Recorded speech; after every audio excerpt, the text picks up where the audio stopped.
It's raining, it's pouring. The old man is snoring. He went to bed and bumped his head. Couldn't get up in the morning. I am a paramedic in the southern United States. I have been involved in emergency medical services and the volunteer fire service since I was a senior in high school. So at the point this story was told, 7 years of it, in that time, I had seen some really strange and frightening events, some of which I couldn't explain. I was also aware that I had a lot of exposure to violence, both towards my patients and towards myself. I've been punched, kicked, bitten, and ploughed through by mental patients trying to get out of an involuntary hold, cut, and even stabbed with a used needle by a jerk who didn't like I took his blood for the police after a DUI incident. But this incident was by far the most disturbing, not only for what happened to me, and could have happened to my partner, but for the events that preceded it, and the fact that seemingly nothing was done after. In November 2011, I was working for a very large, nationally renowned ambulance company, for which I no longer work for. While I won't name the company, I will say that they will cease to exist in 30 days, because of a merger with another, very large, nationally renowned ambulance company. We had the contract to provide 911 service for a predominantly rural county in western Tennessee, and it was a fun gig. 1 call a day usually, and usually really sick or injured patients, the kind of stuff you love being a paramedic for. Lots of drug and domestic violence related calls as well.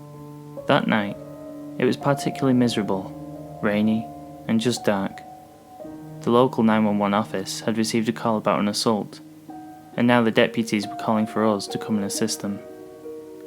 The call came out as a woman down, unresponsive, and we flipped on our lights and sirens and headed that way. Paramedics generally work with an EMT, and mine, that night, was a woman about my age, and 6 months, obviously pregnant.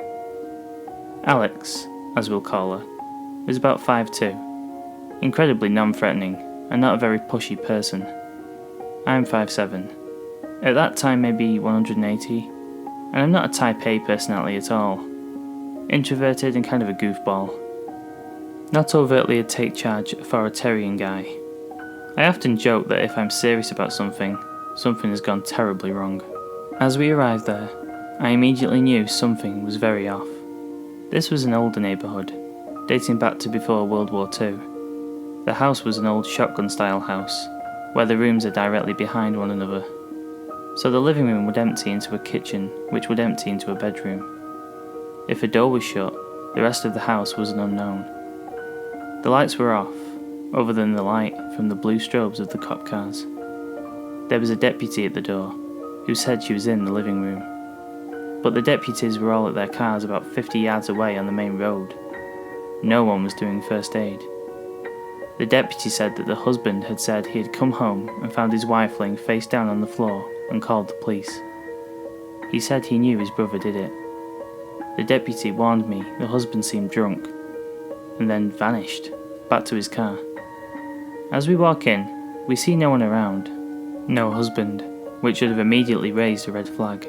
We found the woman laying between a couch and a living room table, and a recliner in the corner.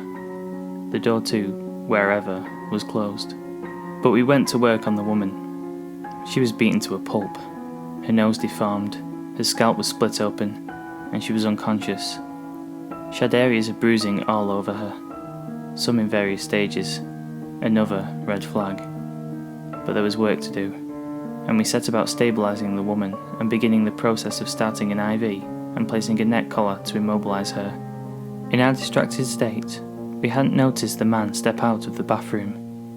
I had just placed a collar and an oxygen mask and was listening to her breath sounds when I heard the distinct click of a breakdown shotgun and footsteps. My partner was at the door, with the back turned to get the stretcher off the porch, and I stood straight up to come face to chest with a nearly 6'2" man standing there, putting a pair of 12-gauge shells into the shotgun. He was African American, massively built, and drunk. with an angry scowl on his face. "I'm going to get them," he would repeat, looking at me with the gaze that, if it could have killed, would have cut me in half. No emotion other than anger at all. You could smell the alcohol, and he was sweaty and jittery. It felt like a movie playing that I was watching. All that training of, if the scene is safe, get out, was rushing through my head. But at this point, I realised he would probably shoot me if I tried to run. As I stood up from his wife and kept my eyes locked on his, I said, "Alex, get out, now," and heard her scream as she must have turned around and saw him. "Alex, get out, now!"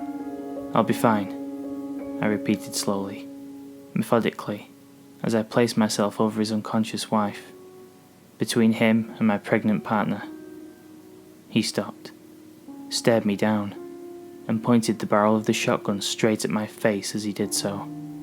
Again, no emotion, no concern, just anger and rage. Alex took off down the driveway, screaming for deputies. "I'm going to kill them who did this. Get out of my way or I'll kill you too." Cold as ice, and with a growing and incredibly creepy smile, he said this. I thought this was a joke at first, someone's sick idea of a prank. "Well, please don't miss," was my response, with a laugh. He wasn't laughing. He just stared ahead at me, gun at his hip, pointed at my face. I replied, "If you shoot me, she's gonna die. I'm the only one who can take care of her," was my response. At this point, I was trying hard not to break down. "She dies?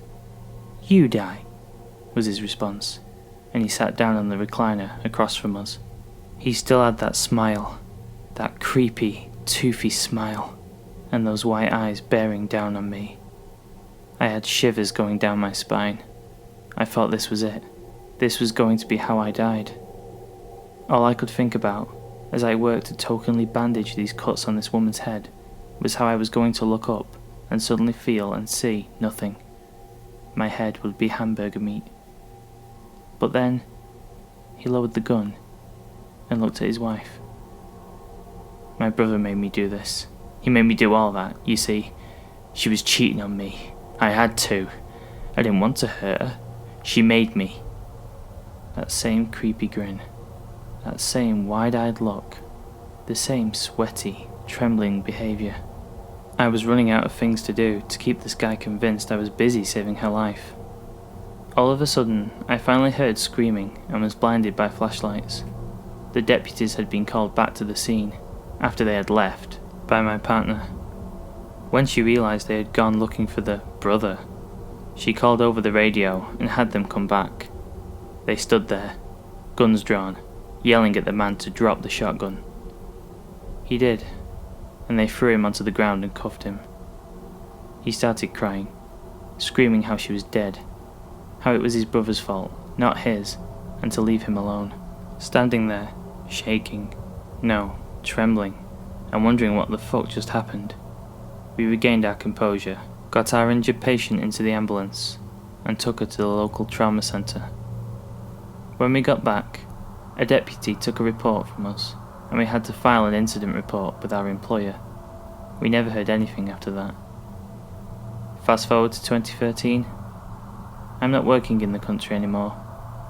While I occasionally see Alex and treat the whole incident as a joke, I don't really talk much about it.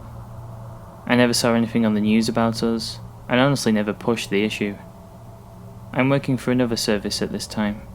I'm picking up a kid from that county's hospital when I see Alex and mention the event, and ask whatever happened.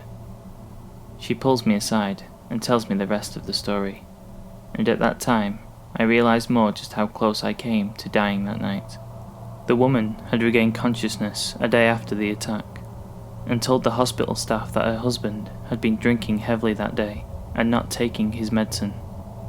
He had begun accusing her of sleeping with his brother that night, and had started hitting her until she had gotten knocked against the living room table and blacked out. He had eventually pled to the domestic violence charge, and was placed in an inpatient psychiatric facility. He's still there, The creepy thing? His brother had died in 2002 in a car accident in another state. According to the wife, he took medication because he had lucid and intense hallucinations of his brother doing things to people and telling him what to do. The deputies knew the house had a history of mental illness calls and never warned us or flagged the address in our dispatch system. It raised more questions than answers. Why wasn't he charged with the attack on us? Why did the deputies leave us there? And why wasn't anything done on follow-up to help us? So there you are. I was nearly murdered by a psychopathic abusive husband while helping his wife. And the deputies left us alone.